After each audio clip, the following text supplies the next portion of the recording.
Let's talk a bit about condemnation. My spiritual father was repeating that he who judges has his death certificate in his pocket. Oh man, to judge correctly somebody, you have to go back to the past, to be born with this person together, to grow up with the same parents, in the same environment, to have an equal spiritual level to understand his behavior, why he acts in this manner today, and then you can judge. After all, this cannot be done. Therefore, do not judge, but give the abundant grace of God, which was given to us by God. God is telling us, let the Lord to judge. He knows better. He knows the heart to each one of us. God knows the reason. He does not observe the action.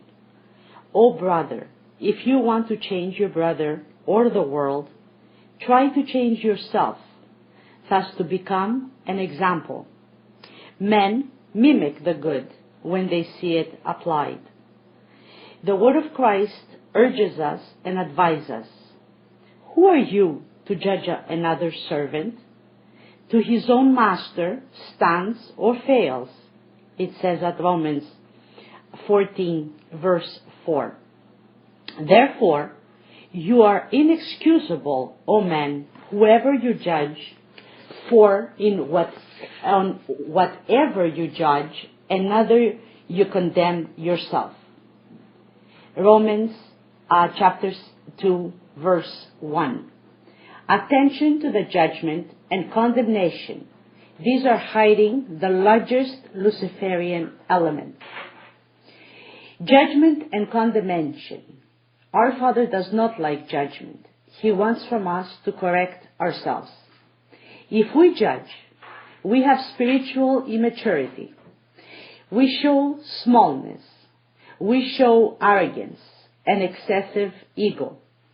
When we judge strictly, we will be judged severely.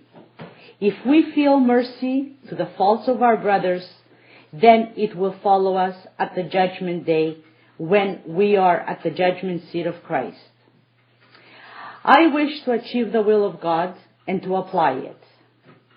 Condemnation is ruling us when we have ignorance of the Word of God and spiritual immaturity, so we acquire strict conscience.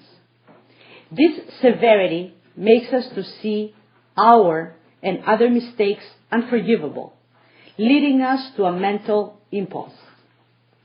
We must feel the goodness and righteousness, not of man's demands, but God's offerings.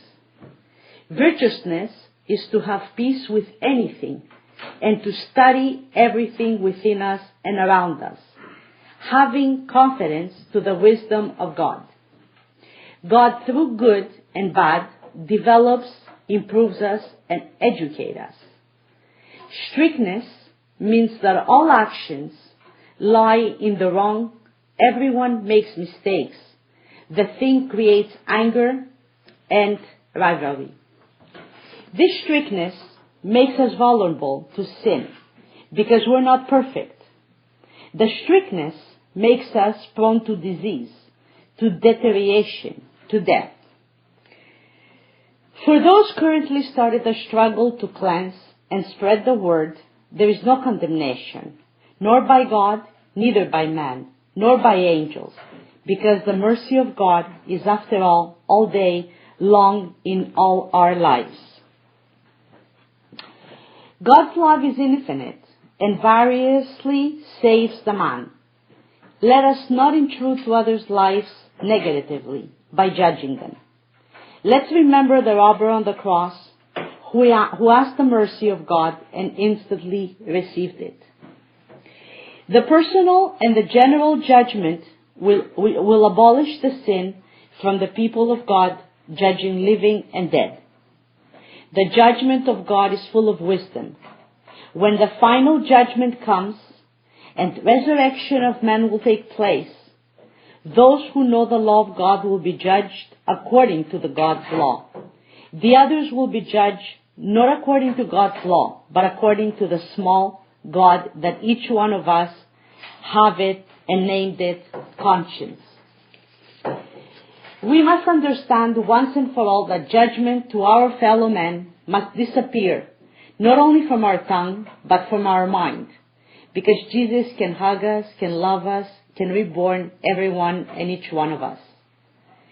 Let's not allow judgment take us away from our living faith and the signs that accompany those who believe. It says, "Those who believe in my name, they will cast out demons. They will speak with new tongues. They will pick up serpents. And if they drink any poison, it shall not hurt them. They will lay hands on the sick and they will recover." Every believer, let test himself. If he doesn't have these signs, let him enter to his sanctuary, and then Jesus will lead him what to do. In the book of Revelations, it is written, "And war broke out in heaven. Michael and his angels fought against the dragon, and the dragon and his angels fought. But they did not prevail, nor was a place found for them in heaven any longer. So the great dragon was cast out, that serpent of old called the devil and Satan, who deceives the whole world. He was cast out to the earth, and his angels was cast out with him.